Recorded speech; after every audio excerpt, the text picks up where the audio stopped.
तो hello student, आप लोग कैसे हो? होप कि अच्छे होंगे। आज से जो हमारा टॉपिक शुरू हो रहा है फ्लेम डिफेंस एकेडमी के प्लेटफॉर्म में, वो है आप लोगों का आरसीसी, रीइंफोर्स्ड सीमेंट कंक्रीट। मैं आपको बता दूं कि सब्जेक्ट का जो वेटेज है वो बहुत ही ज़्यादा है। एसएससी हो, स्टेट इंजीनियरिंग एग्जाम हो, कोई सा भी आप लोगों का एग्जाम हो, इसके भर भर के आप लोगों को इसके क्वेश्चन मिलेंगे, भर भर के आपको इसके क्वेश्चन मिलने वाले हैं। तो हम ज़्यादा टाइम वेस्ट ना करके शुरू करते हैं अपना रीइंफोर्समेंट सीमेंट कंक्रीट। बिल्कुल हम बेसिक लेवल से पढ़ेंगे। आप यकीन मानिए कि जिस दिन आप लोगों का सब्जेक्ट ये खत्म होगा, कोई सा भी सब्जेक्ट जो भी खत्म होगा, वो आप लोगों का फेवरेट बनता जाएगा, और जो भी आप लोगों का डर है वो आप लोगों का दूर होता जाएगा। ठीक है, तो बिल्कुल बेसिक लेवल से हम पढ़ेंगे। मैं ये मान के चलूंगा कि जो स्टूडेंट हमारे प्लेटफॉर्म में पढ़ रहा है उसको सिविल का ए भी नहीं आता है, तो हम बिल्कुल बेसिक लेवल से, बिल्कुल फाउंडेशन लेवल से शुरू करेंगे, जिसमें आप लोगों को कोई भी दिक्कत नहीं होगी। बाइलिंगुअल रहेगा, इंग्लिश में भी रहेगा, आप लोगों का हिंदी में भी रहेगा। नोट्स मैं आप लोगों को प्रोवाइड कर दूंगा, इंग्लिश में भी कर दूंगा और इंग्लिश हिंदी में भी कर दूंगा। लेकिन यार आप एक चीज़ ध्यान रखना कि जितने भी हमारे टेक्निकल टर्म्स है वो आप लोगों को इंग्लिश में ही ध्यान रखनी पड़ेगी। ठीक है, दिक्कत आप लोगों को कोई होने नहीं दूंगा। तो शुरू करते हैं। हमारा जो सब्जेक्ट है बेटा वो आप लोगों का रीइंफोर्स्ड सीमेंट कॉन्क्रीट, बहुत इंपॉर्टेंट सब्जेक्ट है।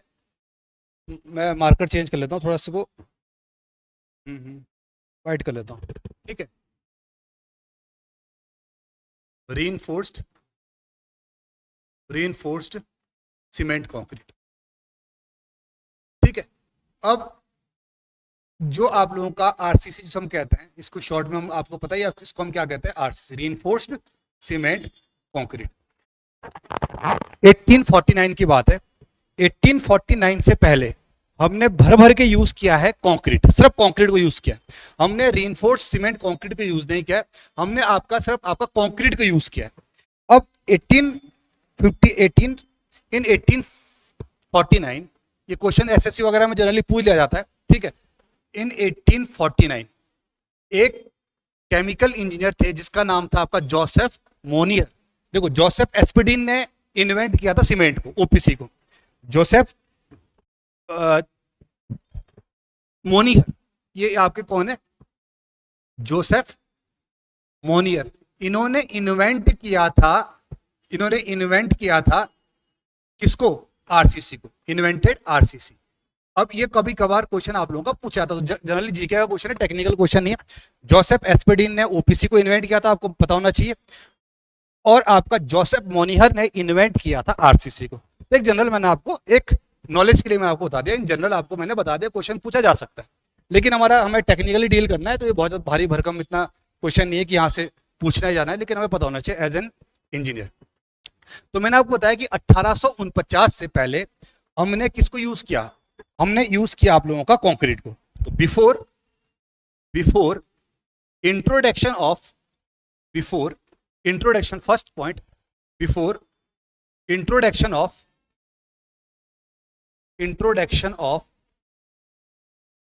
RCC, before introduction of RCC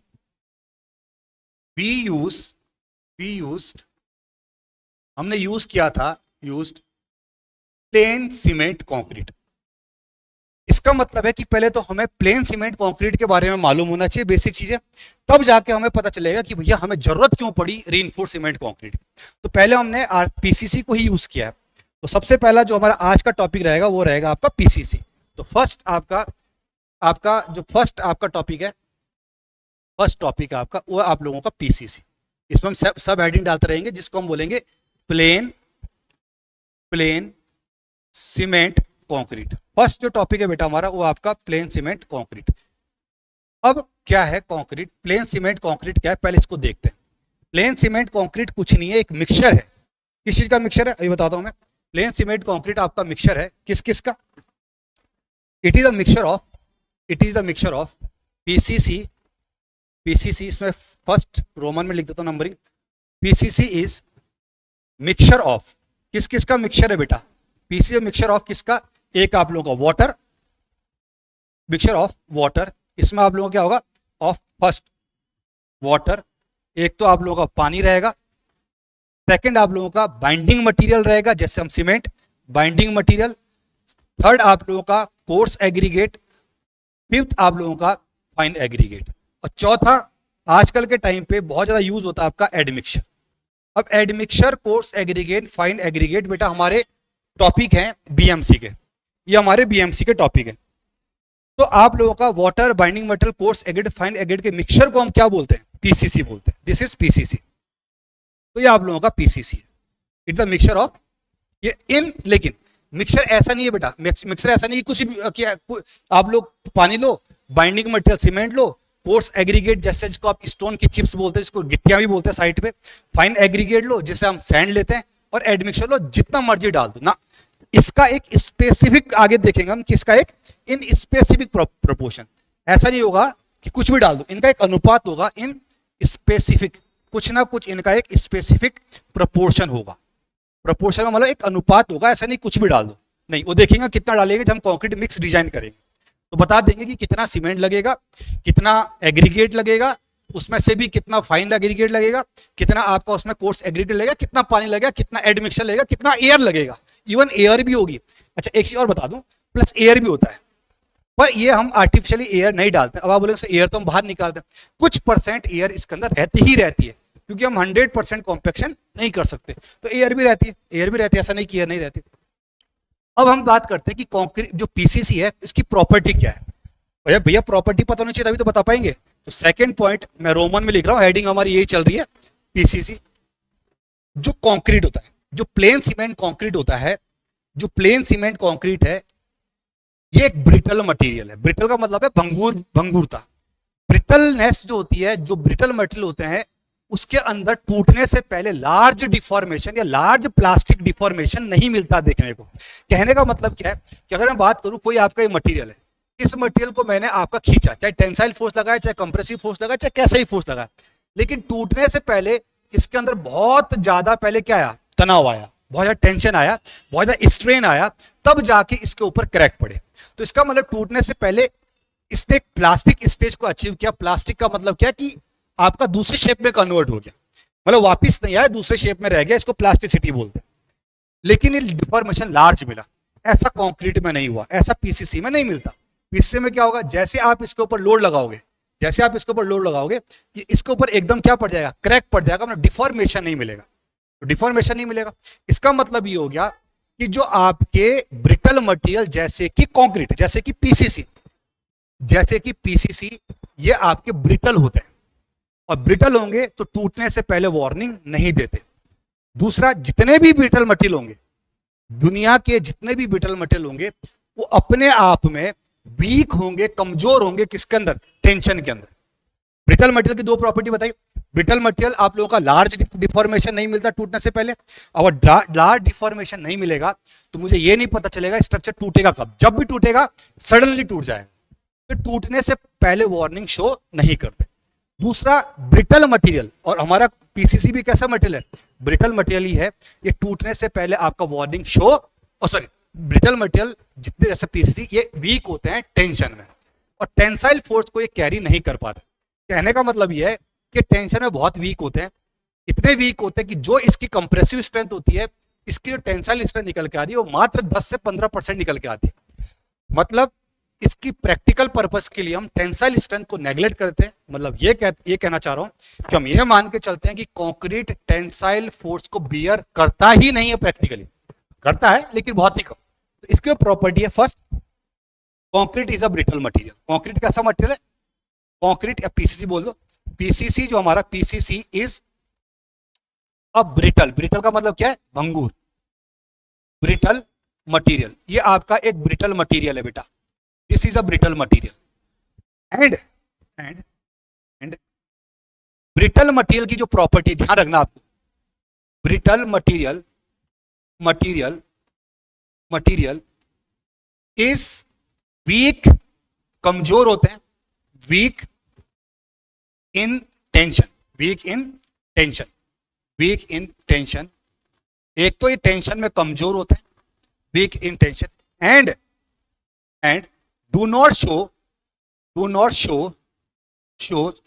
large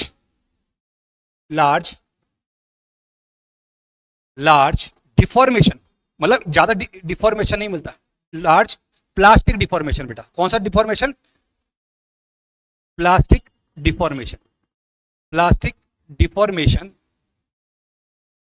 before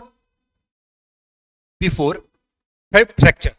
fracture का मतलब टूटने से पहले प्लास्टिक डिफॉर्मेशन नहीं मिलता है। प्लास्टिक का मतलब क्या हो, what is plastic deformation? Plastic deformation होता ही क्या है? प्लास्टिक डिफॉर्मेशन होता है कि टूटना नहीं चाहिए, बस खींचना तो खींचना चाहिए, कि टूटना नहीं चाहिए बस। इसका मतलब यह है कि अगर बेटा प्लास्टिक डिफॉर्मेशन क्या है कि टूटना नहीं चाहिए, डिफॉर्मेशन विदाउट फ्रैक्चर को, डिफॉर्मेशन विदाउट फ्रैक्चर को ही हम क्या बोलते हैं? प्लास्टिक डिफॉर्मेशन बोलते हैं। अब क्योंकि ये टूटने से पहले वार्निंग नहीं देता, सॉरी, क्योंकि इसके अंदर लार्ज डिफॉर्मेशन नहीं मिलता, जब भी टूटेगा एकदम टूटेगा, तो ये टूटने से पहले हमें वार्निंग शो नहीं करता। Hence due to its brittle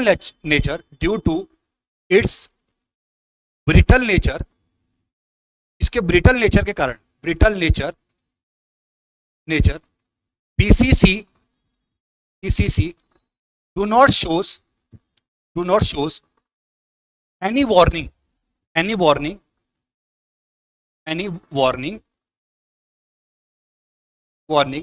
before fracture।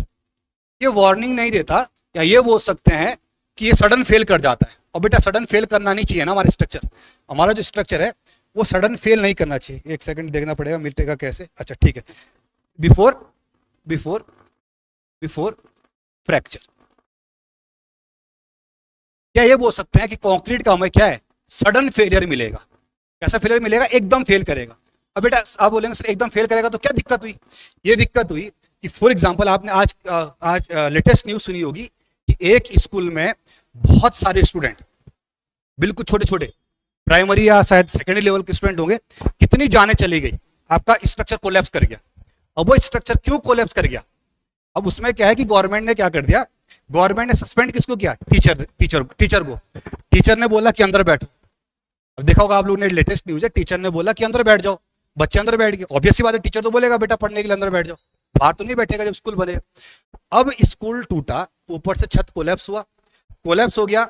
अब सरकार ने जांच बिठानी थी, सरकार ने जांच बिठा दी और टीचर को सस्पेंड कर दिया कि भैया तूने अंदर क्यों बिठाया।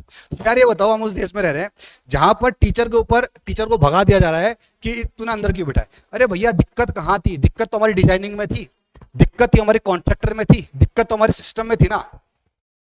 अब क्या करना है? हमें सडन फेलियर नहीं कराना, नहीं तो देख सकते हो कि कितनी जान मान की हानि हो गई थी, है ना। आप सोच नहीं सकते कितनी जान मान की हानि हुई होगी। वो बच्चे, छोटे बच्चे जो स्कूल में पढ़ने गए थे लेकिन लौट के वापस नहीं आए, तो कंक्रीट का सडन फेलियर वहां पे भी। अब क्यों होगा फेलियर? इसका मतलब है कि हमें अपनी ऐसी इंजीनियरिंग लगानी पड़ेगी जिसमें कि आप लोगों का, एक तो आप लोगों का ब्रिटल मेटल टेंशन में वीक होते हैं, एक तो टेंशन में स्ट्रॉन्ग करना है, और एक इसका सडन फेलियर नहीं करवाना है। मुझे एक ऐसा मटेरियल इस पीसीसी के अंदर डालना पड़ेगा, और इसी पीसीसी में जब मैं ऐसा मटेरियल डाल दूंगा उसी को हम बोलेंगे रीइंफोर्स्ड सीमेंट कंक्रीट। रीइंफोर्स का मतलब होता है कि उसकी टेंसाइल स्ट्रेंथ या उसकी डक्टिलिटी या उसकी और प्रॉपर्टी को इनहेंस, मतलब अच्छी करेगा या बढ़ाएगा। ऐसी प्रॉपर्टी को हम क्या बोलेंगे? ऐसे प्रॉपर्टी को ऐसे ही हमें डिजाइन करना है, कहने का मतलब है। तो ये जरूरत पड़ेगी हमें कि भैया क्यों जोसेफ मोनियर ने इंट्रोड्यूस किया आरसीसी को। भैया देखने को मिला, जोसेफ मोनियर अंग्रेजों को 1849 में पता चल गया था कि भैया फेलियर ब्रिटल है। हमारी गवर्नमेंट को अभी तक पता नहीं चला कि जो स्कूल में जो छत कोलैप्स हुआ वो क्यों हुआ होगा। उसमें गलती हमारे टीचर की बता रहे हैं ना। आप लोग कमेंट कीजिए, देखा होगा ना आप लोगों ने न्यूज कि अभी बहुत सारे जो बच्चे, मुझे एग्जैक्ट फिगर याद नहीं है कि कितना बेचारे जान गई है उसमें बच्चों की, मुझे एग्जैक्ट फिगर याद नहीं है, मतलब कम से कम काफी बच्चे थे यार, काफी बच्चे थे। तो अभी तक हमें ये नहीं पता चला, अभी तक हम कंक्रीट को, आपने देखा होगा गांव में भी आप लोगों का जो आपका घर बनता होगा, हम सीरियस नहीं लेते कंक्रीट को। और मैं आपको बताऊं, स्ट्रक्चर का सबसे इंपॉर्टेंट जहां से लोड ट्रांसफर हो रहा है वो आपका कंक्रीट ही है, और इसी के साथ हम सीरियस नहीं है ना। देखा होगा आप लोगों ने। ठीक है, आगे बढ़ते हैं। एक नोट की फॉर्म में आपको जानकारी देता हूं, ये फ्लूइड हम डिस्कस करेंगे। जो पीसीसी है वो आप लोगों का जो पीसीसी नॉन न्यूटोनियन फ्लूइड है। अब नॉन न्यूटोनियन फ्लूइड क्या होता है बेटा? ये डिस्कशन का टॉपिक ही नहीं है, इसको मैं डिस्कस करूंगा आप लोगों का फ्लूइड मैकेनिक्स में। नॉन न्यूटोनियन में भी अलग अलग टाइप के फ्लूइड होते हैं, उसमें से मैं एक जानकारी देता हूँ। ये बिंगम प्लास्टिक है, तो अभी मैं बिंगम में जा रहा हूँ, बस एक नोट की फॉर्म में एक जानकारी दे देता हूँ। नोट की फॉर्म में जानकारी देता हूँ। नोट नंबर 1, सीरियल वाइज आप देखते रहना, नोट हमारा 1 चल रहा है। नोट नंबर अच्छा हमारा हेडिंग वाइट से चल रही है तो वाइट से लिखते हैं नोट नंबर 1। अब इस नोट को मत पूछना सर ये क्या लिखा आप लोगों ने, कुछ नहीं लिखा, बता दूंगा जब फ्लूइड मैकेनिक्स बताऊंगा तो बता दूंगा कि मैंने आरसीसी में क्या डिस्कस किया था। नोट की फॉर्म में एक जानकारी देते हैं कि कंक्रीट जो आपका है, कंक्रीट इन प्लास्टिक स्टेज, पूरा लिखता है टेक्निकली, बहुत साउंड होना बहुत जरूरी है। इन प्लास्टिक स्टेज, प्लास्टिक का मतलब है बेटा फ्रेश कंक्रीट। जब कंक्रीट हार्ड हो जाता तो प्लास्टिक नहीं रहता। अभी क्या बताया था मैंने थोड़ी देर पहले, प्लास्टिक क्या होता है कि टूटने से पहले आपका डिफॉर्म होना चाहिए, मतलब किसी भी शेप में कन्वर्ट होना चाहिए। अब एक बार अगर आपका बीम बन गया, आपने उसके ऊपर लोड लगा दिया, अब आप दूसरा शेप में नहीं कन्वर्ट कर पाओगे, वो टूट जाएगा। लेकिन जो आपका फ्रेश कंक्रीट है वो किसी भी शेप में ढल जाता है शुरू में, मतलब वो प्लास्टिक है ना। तो शुरू वाले कंक्रीट की बात कर रहा हूं मैं, हार्ड वाले कंक्रीट की बात नहीं कर रहा हूं मैं, इसलिए मैंने टेक्निकल लिखा। अब वो वाला जमाना नहीं रहा ना बेटा कि आप सर एक काम करो आप इसमें फ्रेश कंक्रीट लिखो, टेक्निकली साउंड बनना है ना। फ्रेश कंक्रीट क्या होता है, हम तो इंजीनियर है तो हमें तो पता होना चाहिए कि फ्रेश कंक्रीट प्लास्टिक होता है। तो concrete in plastic stage is behave like a is non Newtonian fluid. अब बेटा ये मत पूछना कि सर ये नॉन न्यूटोनियन फ्लूइड क्या हुआ, टॉपिक ही नहीं है, क्योंकि ये कम से कम 2-3 घंटे का टॉपिक है जिसको हम फ्लूइड मैकेनिक्स में डिस्कस करेंगे, न्यू न्यूटोनियन फ्लूइड। बस ये नोट लिख के हम इसको छोड़ देते बस।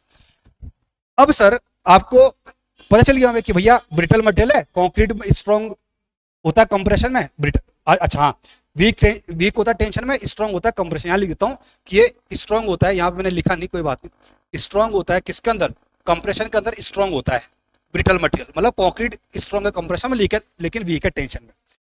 अब हम क्या करेंगे, इन दोनों प्रॉपर्टी को इंक्रीज करने के लिए हम क्या इंट्रोड्यूस किया, हमने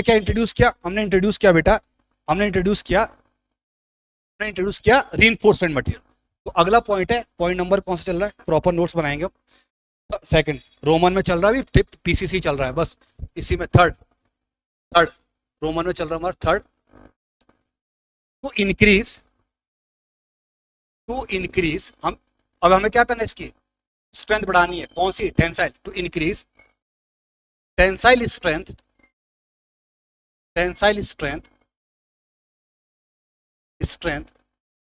and ductility.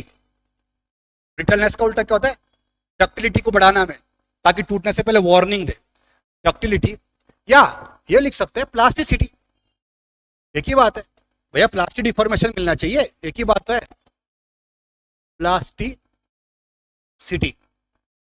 Plasticity. We introduce, हमने क्या किया, वी इंट्रोड्यूस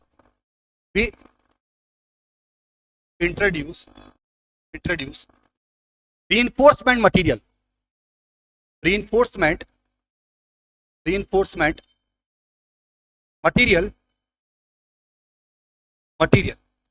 लाइक जैसे कि, अब वो reinforcement material कौन कौन से होते हैं, पहला आपका जैसे एग्जांपल लाइक स्टील, जैसे कि बैम्बूस, बांस होते हैं बैम्बूस, जैसे कि फाइबर स्टील के हो सकते हैं, आप बताऊंगा आगे आता है, फाइबर्स आपके प्लास्टिक के भी फाइबर्स हो सकते हैं, फाइबर्स। और जियो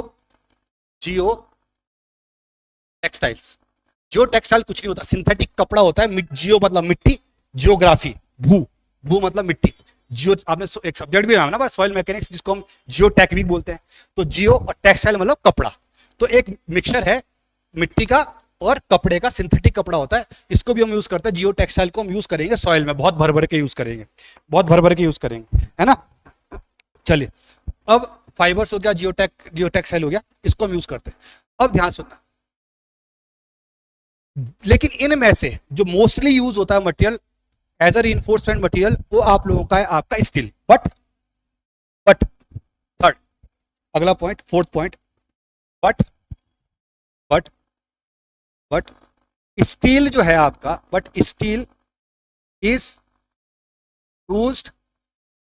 यूज्ड वाइडली, बहुत ज्यादा, वाइडली में बहुत बड़े स्तर पर, एज अ रीइंफोर्समेंट।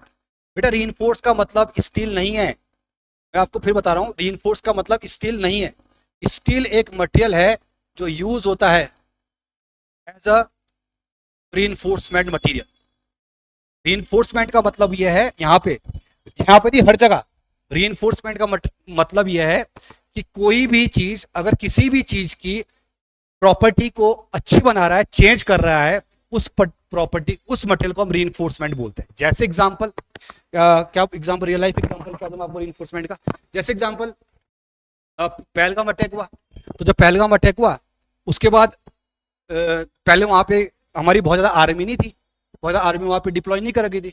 अब हमने, आप देखा होगा हेडिंग की, गवर्नमेंट ऑफ इंडिया या होम मिनिस्ट्री ने क्या बोलते हैं, आर्मी का रीइंफोर्समेंट बढ़ा दिया पहलगाम में।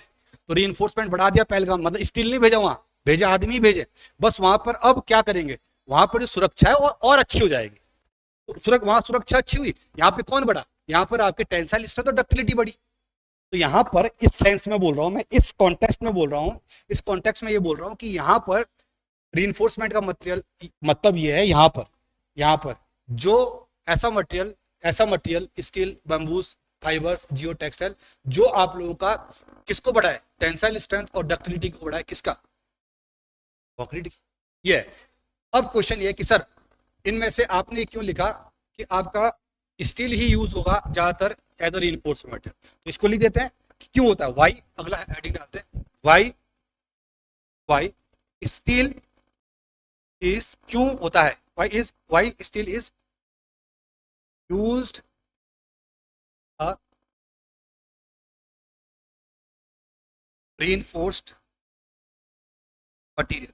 क्यों होता है भैया स्टील, क्यों होता है use as a reinforced material? कुछ तो कारण होंगे। पहला कारण सुन लो, मुझे नहीं पता कि आपने कहां से कैसा पढ़ा है, मैं आपको एक एक करके बताता रहूंगा। पहला जो मेन कारण है, पहला फर्स्ट है आपका, हम इससे फर्स्ट, अब इसमें ये अगली हेडिंग है, मुझे नहीं पता हेडिंग नंबर 2 है, इसमें सब हेडिंग आपका फर्स्ट है। First, due to strain compatibility, between steel and concrete, पहला रीजन, एंड कंक्रीट। ठीक है, पहला जो आपका है वो है आपका भैया क्यों कर रहे हैं यूज, तो ये है पहला। उसमें आपका पहला जो आपका वो है कि भैया स्टील और कंक्रीट के बीच एक स्ट्रेन कंपेटिबिलिटी रहती है। यार ये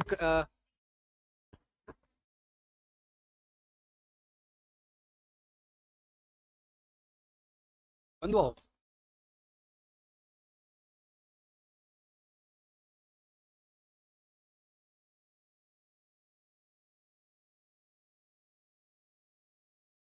आगे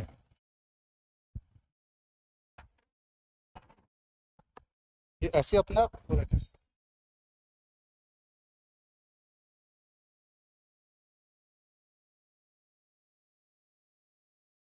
कभी आ रहा है कभी जा रहा है।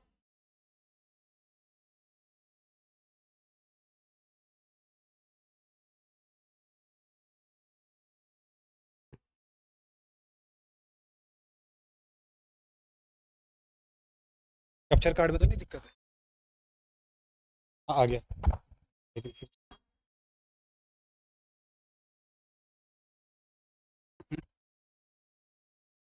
चलो हो गया।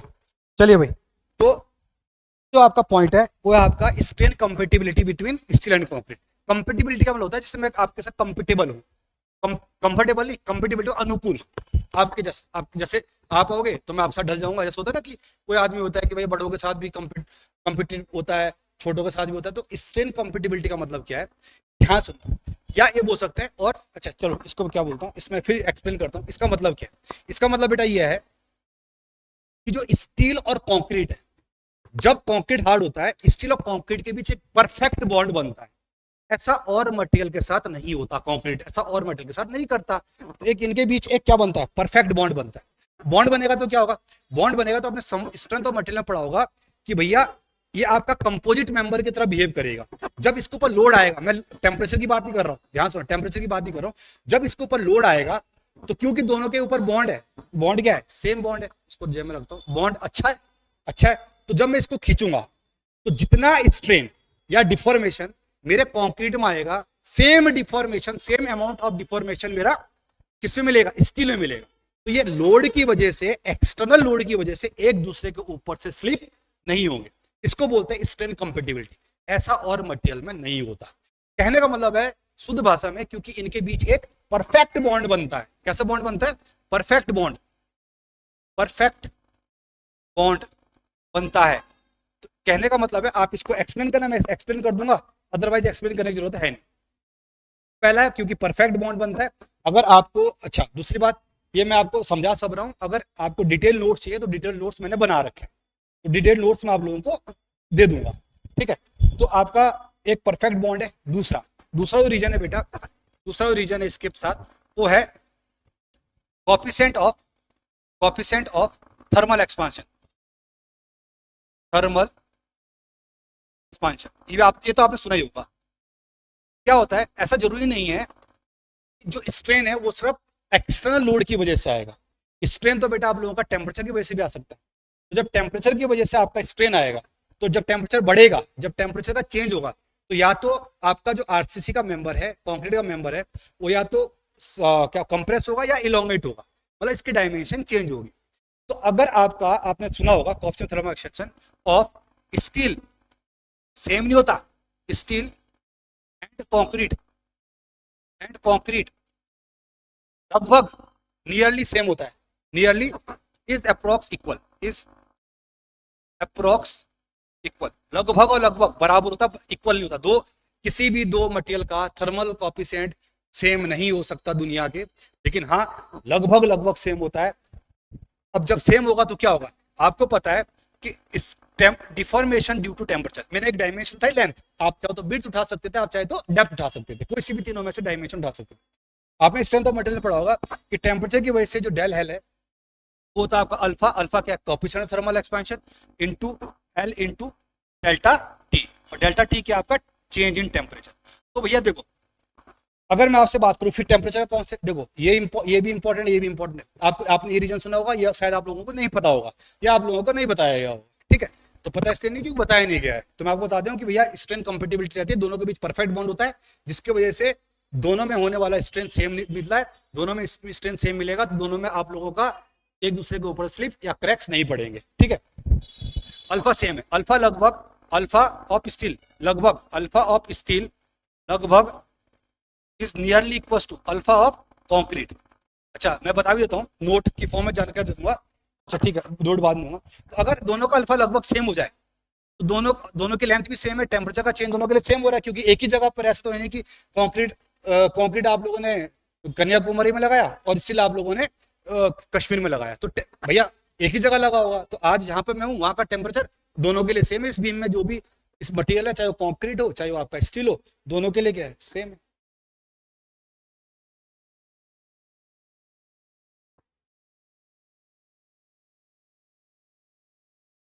आप ले लो सर फिर क्लास ना।